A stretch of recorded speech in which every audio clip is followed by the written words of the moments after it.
Halo Felix, udah selamat New York Pro suara di New York belum di namun tadi saya pantau ya beberapa lokasi seperti di KBRI Washington DC misalnya sudah mulai melakukan rekapitulasi suara. Kalau di New York saya kasih lihat langsung suasananya yang ada di belakang saya ini panitia baru mulai berdatangan dan saat ini pukul 11 siang di sini, Fedli. Seperti yang bisa saksikan masih kosong kursinya, masih proses simulasi dan juga briefing terlebih dahulu untuk para panitia. Dan yang bisa Anda saksikan layar kaca Anda saat ini ada beberapa pos yang memang dibagi ke dalam 5 pos yang berbeda untuk melakukan penghitungan suara. Nah, yang ada di sana itu adalah kotak suara yang akan dihitung pada hari ini. Saya tidak bisa pastikan ada beberapa kotak di situ, tapi kurang lebih hari ini yang dihitung ada sekitar kurang dari 1.000 surat suara. Nah, surat suara ini khusus dari surat suara yang memang dicoblos di kotak suara keliling. Jadi bukan dari kota New York, melainkan kotak suara yang memang dipungut suaranya pada saat kotak suara keliling menghampiri lokasi kota-kota kecil seperti Philadelphia, di Pennsylvania, ada juga di Dover, New Hampshire. Ada 2 kota yang suaranya secara khusus akan dihitung hari ini. Nah, di Indonesia sendiri kan sudah mulai selesai ya, proses rekapitulasi lebih cepat dilakukan.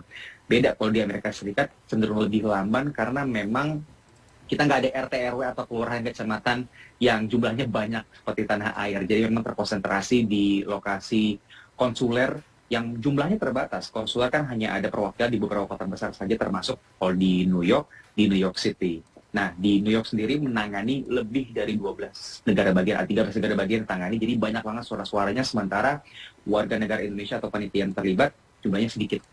Felix. Ya. Oke, Bang Randy, pencoblosan sendiri di sana sudah selesai di New York. Apakah sudah ada hasil rekapitulasi, Bang Randy?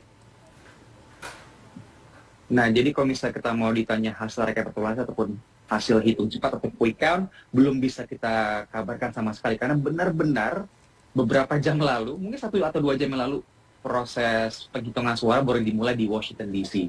Di New York bahkan belum dimulai, baru jam 1 atau sekitar 2 jam lagi. Jadi saya masih belum bisa memastikan apa hasilnya kurang lebih melalui hasil hitung cepat, karena memang benar-benar baru diberlakukan. Jadi mungkin proses pencoblosan kalau di luar negeri boleh jauh lebih dulu ya.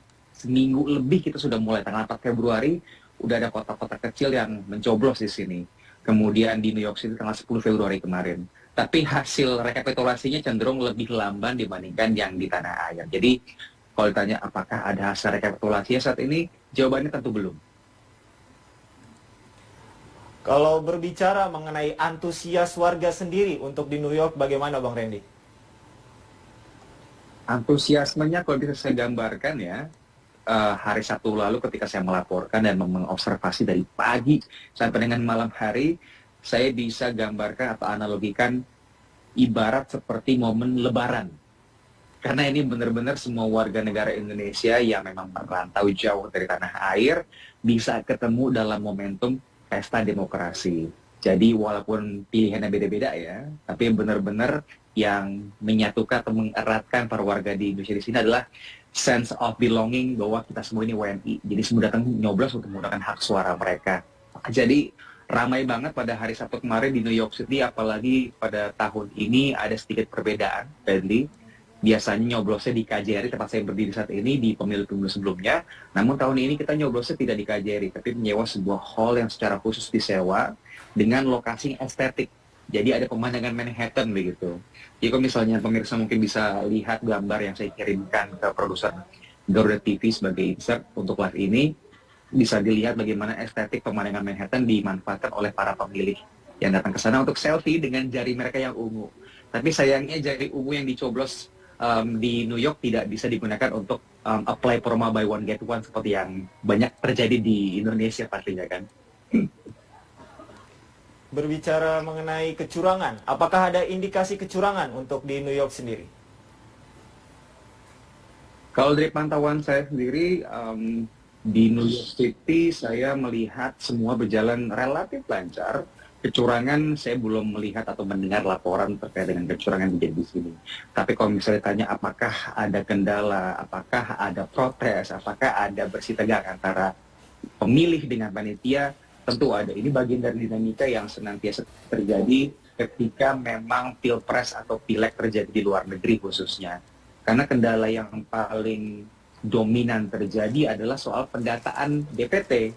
Karena coklit atau pendaftaran dari para calon pemilih itu kan dilakukan sudah dari tahun lalu ya, Feli. Bahkan dari bulan April sampai dengan Juni. Tapi dari Juni sampai kemudian kita nyoblos di bulan Februari itu kan ada gap waktu yang cukup besar. Nah, banyak yang bisa terjadi di gap waktu tersebut. Baik para pemilih yang sudah tidak lagi di New York atau pemilih yang mungkin masih di New York tapi tidak alamat. Jadi tapi tidak dilaporkan begitu alamatnya. Sehingga ini menjadi salah satu faktor yang mempengaruhi surat undangannya nggak nyampe ke rumah, akhirnya tidak diinformasi, ada yang kemudian perpanjang paspor, datanya beda lagi dengan paspor yang sudah terdaftar di DPT. Jadi hal-hal kecil sepele namun signifikan ini menjadi warna yang hadir saat Pilpres di New York kemarin. Di Indonesia, hitung cepat sudah dinyatakan bahwa Prabowo sebagai pemenang. Bagaimana tanggapan untuk warga di Amerika Serikat? Nah kan hasil hitung cepat baru banget keluar beberapa jam yang lalu ya. Sementara di New York khususnya kita baru bangun semua nih. Masih pagi, baru mau jam makan siang. Jadi saya belum sempat melihat bagaimana reaksi diaspora.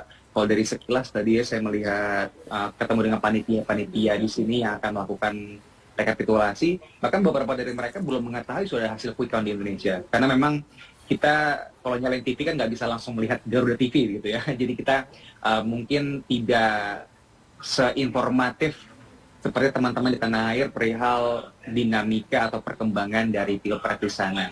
Tapi nanti saya coba pastikan bagaimana reaksi masyarakat di sini. Yang pasti ada tim ses tim 02 juga di sini. Yang saya bisa pastikan mereka pasti luar biasa senang dengan hasil quick count tersebut. Ya, Bang Randy. Bagaimana harapan-harapan warga Indonesia di Amerika Serikat sendiri mengenai pemilu yang ada di Indonesia?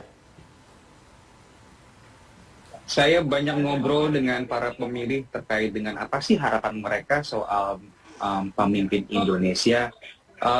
Rata-rata memang mereka cukup normatif dan diplomatis jawabannya. Mereka menginginkan sosok yang memang jadi tauladan, yang baik untuk membawa bangsa ke arah yang lebih baik. Itu kurang lebih yang saya dapatkan ya. Tapi yang mungkin bisa paling relevan jawaban mereka dengan foreign policy atau kebijakan dalam negeri yang bisa berimbas kepada teman-teman diaspora yang ada di Amerika atau luar negeri pada umumnya adalah soal isu dui kewarganegaraan. Ini selalu digaungkan oleh para diaspora yang memang lama bermukim di luar negeri tapi tidak mau melepaskan paspor Indonesianya, paspor hijaunya.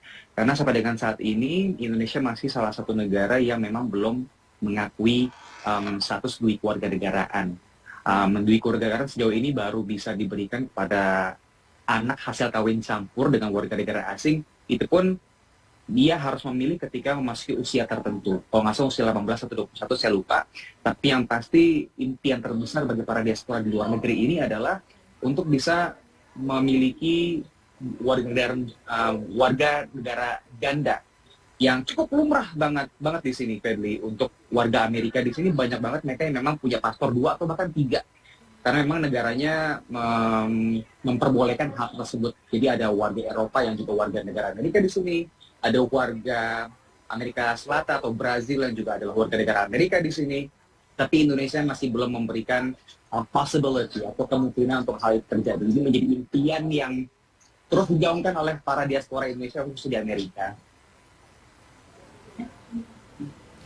Terima kasih Randy Wicaksana atas laporannya. Pemirsa, kita akan kembali selesai jeda berikut ini.